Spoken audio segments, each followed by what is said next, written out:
Your paycheck does not disappear by accident. In many cases, it is already gone before it ever reaches your bank account. Not because you are lazy, not because you are stupid with money, and not because one dramatic purchase destroyed your life. It is gone because too many pieces of your future income have already been promised to other people, other companies, and old decisions you barely remember making. Rent is waiting. The car payment is waiting. The phone bill is waiting. The credit card minimum is waiting. The subscriptions are waiting. The insurance payment is waiting. The delivery app, the payment plan, the loan, the interest charge, the automatic renewal, the lifestyle you upgraded into last year, all of it is standing in line before you get paid. So when payday finally arrives, it feels like relief for about 5 minutes, and then reality takes it back. This is why so many people feel confused. They work hard, they earn money, they may even make more than they used to. But somehow, their life does not feel richer. It feels heavier. The number coming in may be bigger, but the number that remains available is still small. And that number, the money that remains after your life gets paid, is the number that controls your freedom. Most people are trained to look at income, but income alone does not tell the truth. If you earn $5,000 a month and $4,700 is already committed before the month begins, you are not living on $5,000. You are living on $300 and anxiety. You are living on the leftovers of your own labor. You are living after everyone else has been paid first. That is the trap. The paycheck feels like yours, but the obligations have already claimed it. This is why the question, how much do you make, is not enough. A better question is, how much of what you make is still under your control? Because control is where financial freedom begins. If most of your income is already assigned to fixed payments, you do not have money. You have a schedule of promises. You have a calendar full of withdrawals. You have a life that needs the next paycheck to arrive perfectly on time. And when life depends on perfection, stress becomes normal. One surprise bill becomes a crisis. One late paycheck becomes panic. One bad week at work becomes dangerous. One emergency puts everything on a credit card, and then next month starts even heavier than the last one. This is how people fall behind without feeling like they made a huge mistake. They do not fall all at once. They fall through commitments. They fall through monthly payments. They fall through small yeses that become permanent expenses. A small payment does not feel scary when you agree to it. $20 a month feels harmless. $50 a month feels manageable. $200 a month feels acceptable if you really want the thing. But the problem is that payments do not live alone. They gather, they stack, they form a wall around your paycheck. Each one says, "Pay me first." Each one reduces your ability to choose. Each one makes your future income less flexible. And when enough small payments gather together, your paycheck starts arriving already exhausted. This is why affordability can be dangerous. Sellers want you to ask, "Can I afford the payment?" But that question is too small. Almost anything can be made affordable if the payment is stretched long enough. The better question is, does this payment make my life more free or less free? Does it reduce pressure? Or does it add pressure? Does it help my future self? Or does it make my future self work harder for something my present self wanted for a moment? A payment is not just a number. A payment is a claim. A payment says some of your future effort already belongs to this decision. That does not mean every payment is bad. Rent may be necessary. Insurance may be necessary. A car may be necessary. A phone may be necessary. The problem begins when necessary payments and emotional payments start living in the same category. You tell yourself everything is just part of life. The upgraded phone is just part of life. The bigger car is just part of life. The subscriptions are just part of life. The delivery habit is just part of life. The shopping you use to recover from stress is just part of life. The credit card balance you never fully pay down becomes just part of life. And slowly, your life becomes expensive to maintain. Not because you are living in luxury, but because your baseline has climbed too high. The baseline is the amount your life costs before you make one new decision. If your baseline is high, your paycheck has very little room to breathe. If your baseline is low, even a moderate income can create power. This is why two people can earn the same salary and live completely different financial lives. One person has a lower baseline. They have fewer fixed payments, fewer automatic drains, less debt, and more margin. The other person has a paycheck that is attacked from every direction. Same income, different freedom. Same payday, different stress level. Same job, different ability to say no. That is the part most people miss. The point of money is not only to buy things. The point of money is to give you room. Room to think, room to wait, room to rest, room to recover, room to leave a bad situation, room to handle reality without turning every problem into debt. But if your paycheck is gone before you get it, there is no room. There is only motion. Work, pay bills, feel relief, run out, wait, repeat.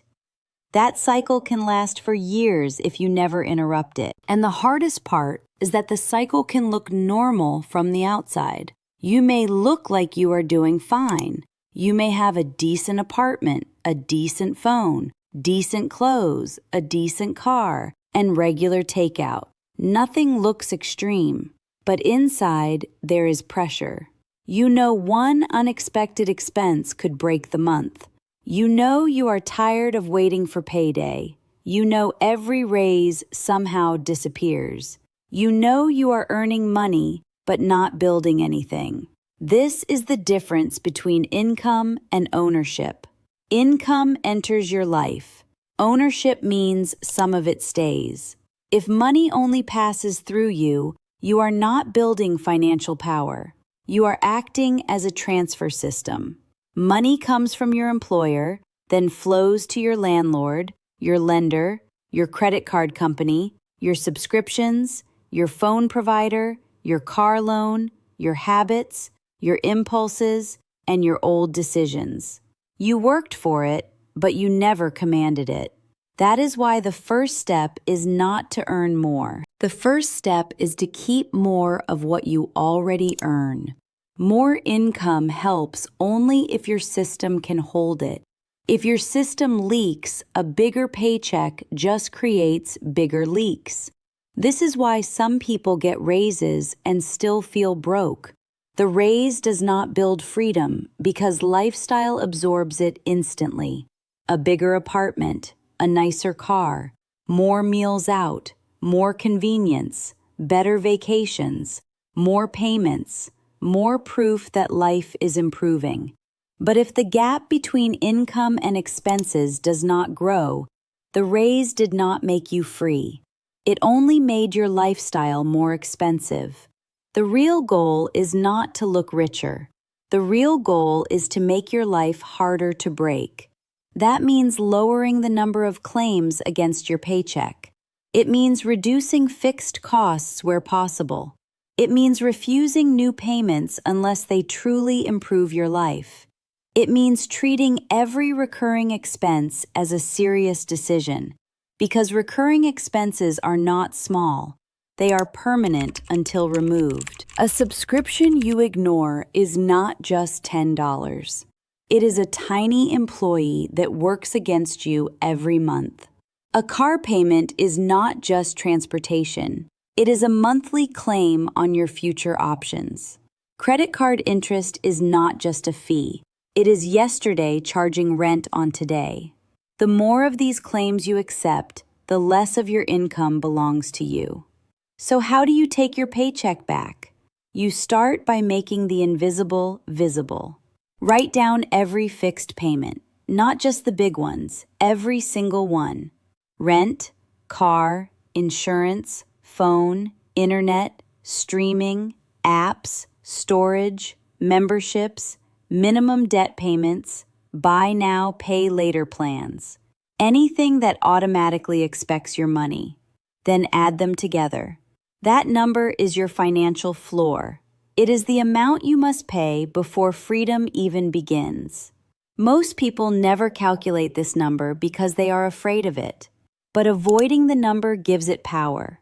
Seeing the number gives you power. Once you know your floor, you can begin lowering it. Not all at once, not perfectly, but deliberately. Cancel what you forgot you were paying for. Downgrade what no longer matters. Renegotiate what can be renegotiated. Pay off one small debt so one monthly claim disappears. Stop financing things that lose meaning faster than the payment ends. Delay upgrades that only make you feel current for a few days. Every removed payment is not just saved money. It is future income coming back under your control. If you remove a $50 monthly payment, you did not just save $50. You freed $600 a year. You lowered pressure every month after that. You made the next paycheck less crowded. That is how freedom begins. Not with one giant move, but with fewer claims. The next step is to protect the first part of your paycheck before everyone else gets a chance to take it. This is why paying yourself first matters. If you wait to save whatever is left, there may be nothing left. The world is very good at finding your unassigned money. Ads will find it, apps will find it, convenience will find it, stress will find it, friends will find it, boredom will find it, old habits will find it. So you have to assign money before the world does. Even if it is small, even if it is $20, even if it feels almost pointless. The point is not the amount at first. The point is proving that not every dollar has to leave. You are training your financial life to hold money. You are teaching your paycheck that some of it belongs to your future, not just your bills. Over time, that small protected amount becomes a gap. The gap is the most important number in your financial life. It is the space between what comes in and what must go out. If there is no gap, there is no growth. If there is no gap, emergencies become debt. If there is no gap, every month resets to zero. But if there is a gap, even a small one, money can begin to stay. When money stays, options appear. When options appear, fear goes down. When fear goes down, you make better decisions. And when better decisions repeat, your life changes. This is why protecting the gap matters more than looking successful.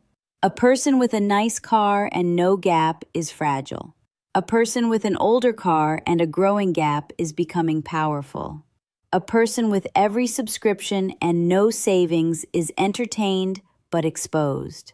A person with fewer automatic bills and more cash is quieter but stronger. Real wealth often looks boring while it is being built. It looks like saying no to a payment plan. It looks like keeping the phone that still works. It looks like cooking instead of ordering because your future needs the money more than your tired mood does. It looks like paying off a balance nobody else even knew existed. It looks like choosing stability over applause. Nobody claps when you make these decisions, but your future self will, because one day the paycheck arrives and it is not already gone. One day you pay your bills and money still remains. One day an emergency happens and you do not panic. One day a job becomes unbearable, and you have enough room to think clearly. That is what money is supposed to do. It is supposed to reduce fear. It is supposed to create choice. It is supposed to give your life more control, not just more things. But to get there, you have to stop letting your paycheck be claimed by default. You have to question every automatic expense. You have to stop confusing payment size with affordability. You have to stop letting old decisions quietly control new income. You have to ask, before this dollar leaves, what else could it become? Could it become emergency savings? Could it become debt freedom? Could it become an investment? Could it become time? Could it become peace? That question changes spending. It does not mean you never enjoy money. It means you stop spending unconsciously. Enjoyment is not the enemy. The enemy is a life where every pleasure becomes a bill, and every bill becomes pressure. Spend on what truly matters. Spend on what improves your life. Spend on what you value enough to pay for honestly. But stop paying for the illusion that everything normal is necessary. Normal can be expensive. Normal can be a trap. Normal can keep you broke while making you feel like you are simply living like everyone else. You do not need everyone else's financial stress. You need your own financial room. So before your next paycheck arrives, make a decision. Decide what part of it will not be touched. Decide which old payment needs to disappear. Decide which subscription no longer deserves access to your future. Decide which upgrade can wait. Decide which debt will be attacked first.